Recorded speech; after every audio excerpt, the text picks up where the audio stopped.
Okay. I wanted to welcome everybody. My name is Jeff Malmgren. I work with the Primary Care Networks in Burnaby, and this is our first Money Talks. Money Talks considerations in the time of COVID.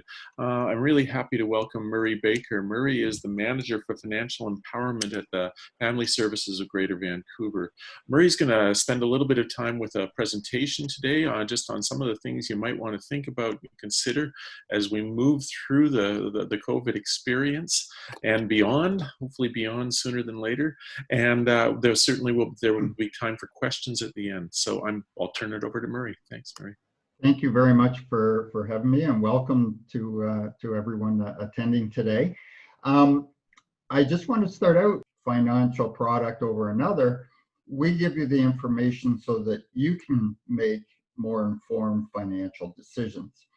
So what I'll do is I'll go through a presentation talking about... Good. Okay. So as I said, everybody's being impacted different ways by the environment. Obviously, I'm being impacted from for longer term.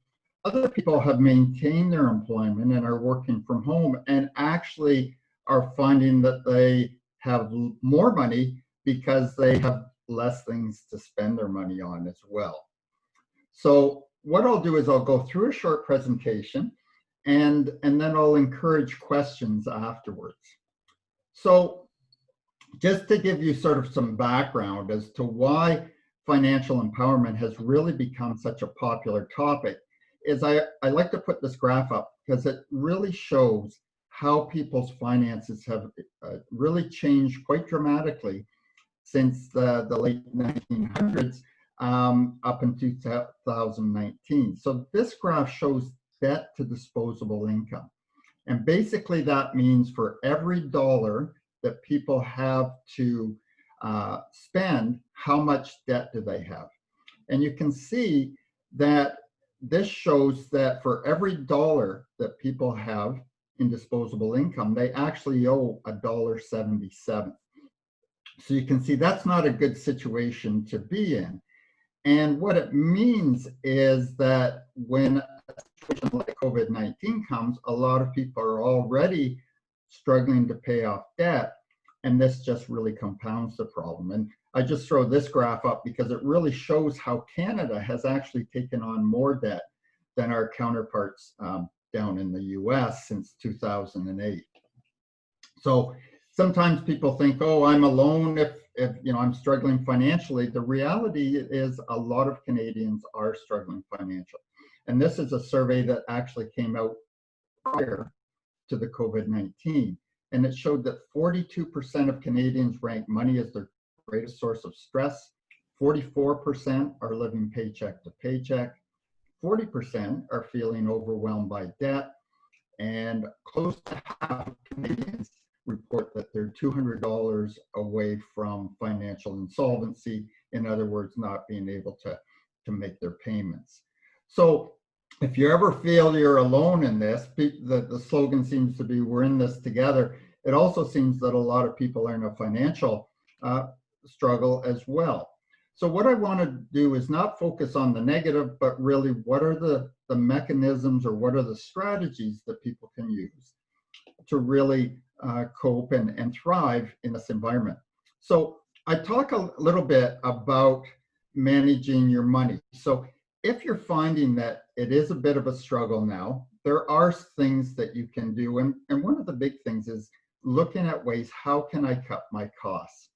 So one of the things that you can do is cutting the cord. So if you have cable, looking at things, can I cut the cord and replace it with free streaming? Can I use an antenna? I know personally, I use an antenna. We don't use cable. We have an antenna which costs maybe about $50, and we haven't paid cable costs for several years, and yet we get 12 stations for free. So some people are saying, hey, maybe I need to rethink some of my expenses. Maybe you have unused services such as gym memberships, which have now started charging people again in many cases. Maybe there's streaming services that you're not using, or newspaper or magazine service subscriptions that you're being billed for monthly, maybe take a look at those and say, are there any that I can cut out that are going to improve my finances? I'm not necessarily going to set up a budget. Really one of the key components to managing your money, and we all know this is good, but it's oftentimes hard for people to keep on track of using a budget each month. And our budget is really the roadmap telling us how much money we have coming in each month, how much money we have going out each month. So a budget becomes more critical in this time because we oftentimes have less free cash. So we really have to look and examine, where is our money going, and are there ways we can cut back in certain areas, or are there ways that we can increase our resources, which I'll talk a little bit about as well. Going for free trial offers. During COVID-19, there's a lot of free trial offers on things such as streaming. People aren't necessarily going out and buying books, but the public libraries are allowing people free ebooks, which is fantastic at no cost. You can replace fee-based services with free versions. So for instance, if you have a subscription to Microsoft Office, you can replace that now with something like LibreOffice, which gives you the same features with absolutely no cost. Also, benefits, if you're receiving any benefits, is to set aside part of your benefits you're receiving, because as many of you have found who have maybe accessed the Canadian Emergency Response Benefit, that's a taxable benefit. So it's important to keep some money aside, because you may end up having to pay tax later on. So if you set aside some money now, you're not going to get a surprise when it comes to tax time. And then the big factor in managing during this crisis is re-examining your spending habits. Is what I'm spending my money on a need, or is it a want? And sometimes in this environment, people are not going out necessarily to malls to shop, but they are going online, and we're seeing places like Walmart online and Amazon online doing a huge business because people are still spending money. So asking yourself, do I really need these products, or can I do without them until I have more steady income coming in? So when it comes to budgeting, then, few things to keep in mind is fixed and variable costs. So when I talk about budgeting and fixed and variable costs, what I mean by that is some of our costs are going to be the same every month. We're going to have to pay rent. We're going to have to pay probably the same fixed rate on our phone plan unless we go over. We're going to have utilities. We're going to have car insurance, things like that. Those are fixed costs, and they're usually fairly easy to budget for. The difficulty becomes in variable costs, because those are things that we don't know exactly how much we're going to spend money on. So for instance, we know we're going to spend money on groceries, but we don't know how much. It tends to fluctuate month to month. Same with entertainment. Same with things such as presents or gifts, or even things such as gas for our car. We don't know exactly how much we're going to spend. And that's important, because when we budget, we want to look at those expenses and set aside a certain amount and try and keep within those amounts we budgeted for. Looking in our budget, we want to look at how much we have in terms of our resources. And so my apologies for the technical difficulties. So when we look at then our needs and our wants are going to be, again, critical in terms of whether we're able to manage our money. If we're spending more on our wants and going over budget, then it's time for us to look and say, do we have to cut back on our wants? Maybe we have to prioritize rather than have 5 wants for this month. Maybe we only have to go with 1 or 2. So these are all fundamentals in terms of budgeting. And they sound very simple, but they're something that oftentimes we sort of slip up or we forget to do that. And it can really help get us back on track, particularly in the COVID-19 environment. So if we're dealing with debt, then there's a number of steps we can take. So if you find yourself in a situation where you do have debt, first of all, there's things you can do, such as accessing all the benefits. And many of you are probably familiar with, it's almost daily, it seems, that the federal and provincial governments are coming out with different benefits, whether it be if you're self-employed, whether it be if you are employee of a company, such as the Canada Emergency Response Benefit. And all of these benefits you can actually navigate to through a couple of sites. One is the Money Navigator website, which I'll talk a little bit more about. And also there's a Financial Relief Navigator tool, which allows you to input information based on your situation, and it comes out with a list of possible benefits which you might be eligible for. So it really simplifies trying to go through all the different benefits being announced, and it really helps you sort of zero in on the benefits that you might be eligible for. And those are all accessible at our website, the Money Navigator website. Also, accessing deferrals. So if some of you are having difficulties, it's important to try and tap in to some of the different deferral options. So if you're having trouble making your hydro bill, your phone bill, or making your credit card, is to contact these organizations and see if you can put off your payments. Some places are allowing you to do this for 90 days. Some of the places are allowing for up to 6 months. So what's important is contact, rather than just not pay the bill, contact them, find out what deferrals are available to you. The other thing is to sit down, list all the debt that you have. So if you have a couple of credit cards you're paying money on, if you have a loan or a line of credit, sit down, figure out what debts you have and what interest rate you're paying on all of those. And then prioritize paying your debts. So the highest interest rate debt is going to be the one you want to try and pay first. Now, keep in mind that if you have unstable income for the next few months, you probably want to make sure you at least just pay the minimum monthly amount. Don't try and overpay, because then if you end up in a situation, say from a couple of months from now, and you have no income coming in and you miss a payment, that's going to have a negative impact on your credit rating. So you may be better off to go with the steady minimum payments for the next few months until you have some sort of sense as to what your income will be like, say, a few months from now. Also, consolidate your high interest charging debt into a consolidation loan. And this is really critical because some credit cards charge 18 or 19%. Specialty retailers are charging 26 to 29%. And to try and make payments on those and pay off at those high interest rates really prolongs the amount of time it takes you. It's great for the financial institutions because they make a lot of money on interest, but it makes it difficult for you. So talk to your financial institution about perhaps getting a consolidation loan, which will maybe charge you maybe 9%, and then paying off those high interest cards. And that's going to allow you to really pay off your debt much quicker and avoid some of those high interest rates.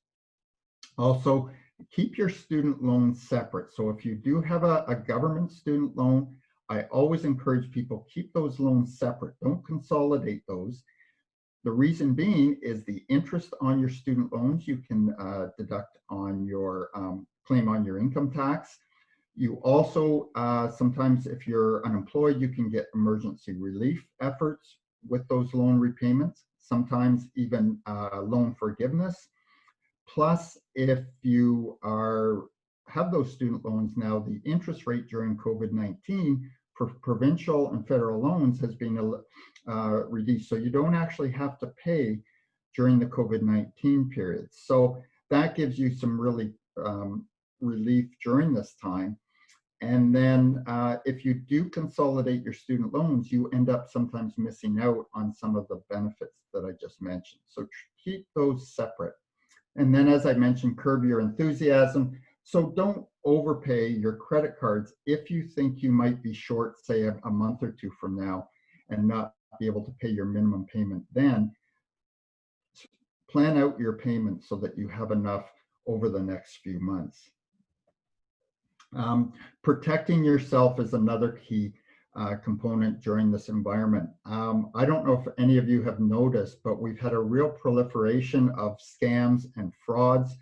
I've had them both at home and at work. I oftentimes tape these calls so that I can use them in my presentations. But unfortunately, COVID-19 has brought out the good in a lot of people, but it also tends to bring out some of the fraudsters and scamsters who like to prey upon people's fear. So the key there is never give out personal information over the phone. If you have a call from someone saying that they're with CRA or they're with a bank, mention things such as, oh, I'll have to consult with my lawyer on this. I've tried that tactic, and actually they hang up very, very quickly because they realize that you're on to them. And if you're in doubt, hang up and then phone CRA's legitimate number, or go into your bank and talk to them in person to find out if that call that was supposedly from them was actually a fraud. Avoid predatory lenders. Unfortunately, they're also advertising in much greater amounts during COVID-19. And we're going to see probably an increase in the next few months as people struggle. Those predatory lenders, such as the payday loan companies, are charging people upwards of 46% interest rates. So avoid those altogether. Access your credit reports. I always encourage people to get a copy of their credit history. The reason being is this in the area of identity theft and online fraud. You always want to check your reports on a yearly basis, which you can do for free, to make sure there's no errors or fraudulent activity that's showing up on your credit history. Keep in touch with all lenders. So if you can't make a payment, get in touch with them rather than avoiding opening mail from them, and see what leniency or what deferrals that they have available to you. So if you have excess, so what we hear from people is some people are really struggling. Other people are actually finding they have more money during this environment. Part of the reason is that they don't have the expenses of such as commuting from work. There's not as many, obviously, places that are open. You can't take a vacation. You can't go to restaurants, or a lot of people don't want to even now. So some people are actually finding they have more money on hand, and they're saying, well, what can I do with this? So if you do have extra, then start working on building a 3-month emergency fund. And this is something they've recommended even before the COVID-19, is that we try and gradually build up so we have a 3-month fund for situations that arrive, such as COVID-19, but either other things such as a layoff from a job, maybe it's an accident, health emergency. Start building that emergency fund, and it might be a case of even putting a few hundred or $100 or $200 away each month to gradually build that up. Also, prioritizing your financial goals.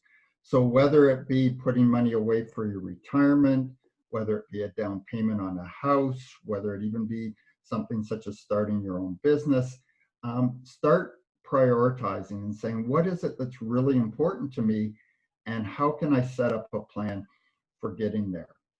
And then also familiarize yourself with the investment options. And I'll talk more about this to give you an idea of some of the things that you can actually look at in terms of setting up different investments. And equally important, and we're hearing a lot on advertising now on TV and on the radio about getting people to look and pay attention to the fees that some of the financial services companies are charging, which of course can eat in to our actual returns and how fast our money grows. and to make sure you ask questions. One of the critical things is making sure that you understand, rather than just blindly giving your trust to a advisor, is to inform yourself and ask questions so that they are forced to give you an understanding of how your investments are actually working.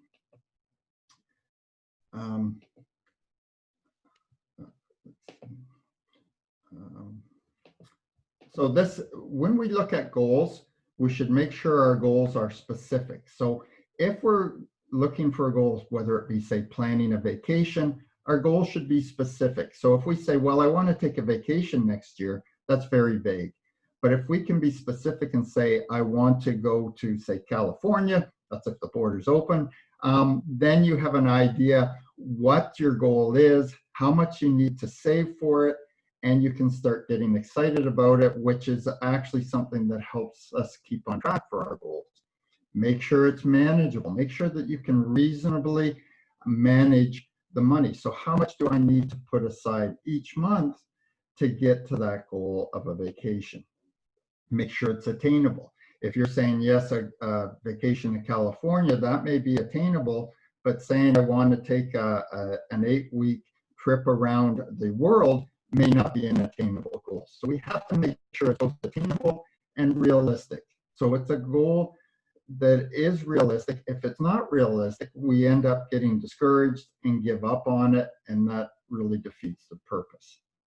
And finally, make sure it's time managed. So put a boundary on it. Is it a goal that we want 1 year from now, 2 years from now? Saying that you, for example, want to save up for a down payment on a house, and you haven't started saving, and you say, I want to put a down payment in a year, that might not be a realistic goal, and the time management may not be realistic either. So you might say, okay, 5 years from now, I want to save up enough money, and how much do I have to put aside each month to get to that goal? Now, when we're investing, then in Canada, we really have 4 basic tax shelters that we can use. The most common of these are the tax-free savings account and the RSPs. Tax-free savings account, if you're putting money aside, everybody should have money into a tax-free savings account. Because what it means is any money you put in there and any earnings, whether it be through a mutual fund or a stock or interest even, you're going to pay no tax on it at all. And that's critical, because the last thing we want to do is earn money and have the government take a little cut of it every year. Whereas the tax-free savings account allows us to put money aside, earn interest, earn capital gains tax-free, and not pay tax on it. We can also withdraw money without penalty at any time. And the amount we can put in is based on each year. So since the program started, we're allowed to put in roughly around $68,000. So if you haven't contributed in the past, you still carry over that room to invest. And that's critical, because some years you may not have money to invest in a tax-free savings account. So if you do have some excess cash, you should start looking at putting it into a tax-free savings account, keeping your earnings interest-free. The other option is the registered retirement savings plan, which allows you to put money along for retirement. The difference being with the RSP is that you get a tax break when you put money into a registered retirement savings plan. The drawback, though, with an RSP is that you do eventually pay tax on it. So that differs from the tax-free savings account. Now, in theory, your tax rate should be low, because generally you take money out of this plan when you're retired, and when you're retired, you're not working, so you don't have your income. So you're going to have generally, in most cases, a lower tax bracket. So a lot of times I'm asked, what do I invest in, TFSA or an RSP? Generally, if your earnings are low, so below, say, $49,000 in a lower tax break, the tax-free savings account is oftentimes considered more advantageous, because your your tax break that you get in an RSP when you put money in is based on your tax bracket. So if you're not paying any income tax, you're really not saving much in terms of a tax break on RSP. Whereas if you're in a high income bracket, your tax break is going to be much greater. And in that case, if you were $50,000 or more, you may be better off putting money into your RSP. The last two I'll mention, the RESP is Education Savings Plan for Children. It's definitely something you should look at, particularly if you're low income, because there are a number of grants and bonds that are offered to people who open an account for their child, which is money given by the federal and provincial government free to help you save for your child's education. So RESPs are a great way to start saving for your kids' education. A registered disability savings plan, if you or a child has a disability and you receive the disability tax credit, you may be able to set up one of these plans if you're 49 years of age and under. The big bonus with RDSPs is the matching grants are enormous for these, 100 to 300% on your contributions if you're lower income. So these can be a great way, and a lot of parents set this up if they're concerned maybe when their child has a disability, when they get older, who's going to care for them. This is a great way to start putting money aside for them. Or if you're somebody with a disability, you can open one for yourself as well and start putting money into this plan also. So, and I might add with the RDSP, if your income is low, there's the disability savings bond, which gives you an automatic $1,000 every year that your income is low without contributing any of your own money. So, and that's up to $20,000 over the life of the plan. So there's some very generous grants there that you might want to look into. Now, if you're looking at types of investments, there's the shelters, and a lot of times people say, well, is a TFSA safe or is an RSP safe? The answer is it depends on the type of investments that you put into those plans. And think of it almost like a nest, and your investments are different eggs. Some of them are going to be more rock solid or more stable than others. Some are going to be a lot more fragile and more prone to breaking. Savings account and term deposits are generally the safest investments that you can get. Your money is insured up to $100,000 as long as they're in a savings account or a term deposit or a guaranteed investment certificate. The drawback is interest rates are generally low. And they historically, the last few years have been somewhere between, say, 1% and 2%. So they are safe, but your return tends to be lower. The next ones are the mutual funds and exchange traded funds and stocks. They carry with them more risk and they are not insured. So if you have a stock, for example, it goes out of business, you've lost your money on that stock. Now, a way to sort of balance some of that risk is to invest in mutual funds or exchange traded funds. And that is basically where you're pooling money with lots of other investors, and they are investing in many different companies.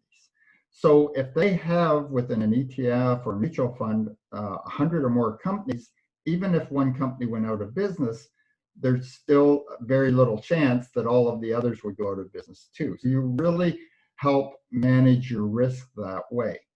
A mutual fund is managed by a mutual fund manager, and the manager actually makes the decisions as to what to buy and sell. The drawback to mutual funds is that they tend to have higher fees, which cuts into your earnings. And there's been much focus lately on if you're paying 2.5% in fees in a mutual fund, and the fund is not performing any better than the basic stock market, is it worth that because that 2.5% is coming off of your return. So you really have to be quite cautious on that. Some mutual funds do very well, others don't do so well. And in fact, they had a contest in New York. This was several years ago when they had mutual fund managers actually choose stock, and then they brought in a monkey. And the monkey threw darts at a wall that had the names of different companies on, and that was the monkey's choice for the investments. Well, the monkey, as it turns out, actually outperformed some of those mutual fund managers, quite a few of them actually, which I'm sure the mutual fund managers weren't too thrilled about. But it just shows you that if you're paying high fees for a mutual fund, you want to make sure that you're getting your money's worth. Exchange traded funds are a little bit different in that they also buy many different stocks, but they don't actively buy and sell. So you're not paying for a fund manager to make decisions. And it buys the whole cross section of the market. And then you benefit if it goes up, but you can also have the value go down if all of those stocks within the ETF go down. The big bonus for that is they don't try and beat the market like a mutual fund manager does. They are the market. So they're basically mirroring the market, whether it's going up or down, but without the high fees. So as a mutual fund might have 2.5% fees, exchange traded funds tend to have 1/4 to 0.5% fees. So you can see there's that benefit there. And then stocks, of course, can be very lucrative. We've seen recently stocks go up in price in many areas, but they do fluctuate. So when COVID-19 hit, a lot of stocks went down a lot. A lot of people get very panicky and they say, well, this is very stressful. We've seen that a lot of those stocks have come back. So if you're investing in stocks, you have to be prepared for a lot of fluctuation. There's stocks that do very well. You look at stocks like an Amazon or an Apple or a Facebook or some of the technology stocks, or even this company that's broadcasting Zoom. They've done very well in this environment, but there's risk involved. And companies that were once very good stocks, like you look at a company like Sears or BlackBerry or Toys R Us, some of those companies have gone out of business. So there is a risk, and it's important to remember that there is risk involved, and that's why a lot of people go with ETFs or mutual funds to spread that risk. Now, one of the participants asked the question as to which is the best ETF to buy. Well, the short answer is there's not necessarily a best ETF, because none of us can predict the future. And I throw this graph up because it shows how the stock market from early 1900 up until now has generally gone up, but you can see at different points here, it has actually dropped quite dramatically. You can see back in the 30s, and you can see back in the mid-1970s, it took a big drop. And then 2008 is something we're all probably familiar with, when we had the big economic collapse in the US. So if you're a short-term investor and you bought up here, you would have had a loss if you got panicky and sold there. So generally, when you're investing in stocks or mutual funds, you want to have a longer-term horizon. It's not the type of investment that you invest in hoping that you'll make a lot 6 months from now and then take your money out. It tends to be a longer term. And we see in 2008, the market dropped. Well, as it turns out, after that, it went up high. And this only goes to about 2014. It's actually gone much higher. So basically, then your time horizon is really critical. So when you're investing then, some important things to consider. One is our time horizon. As I mentioned, if we're looking for 6 months from a year from now, we probably don't want to have money in stocks or mutual funds because it's really difficult to predict where the stock market or those stocks will be 6 to 12 months from now. Whereas if we're looking, say, saving for retirement or 10 years or 15 years, we have a longer time horizon.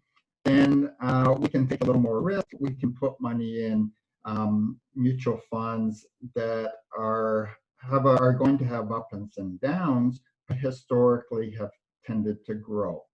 So our time horizon is really critical.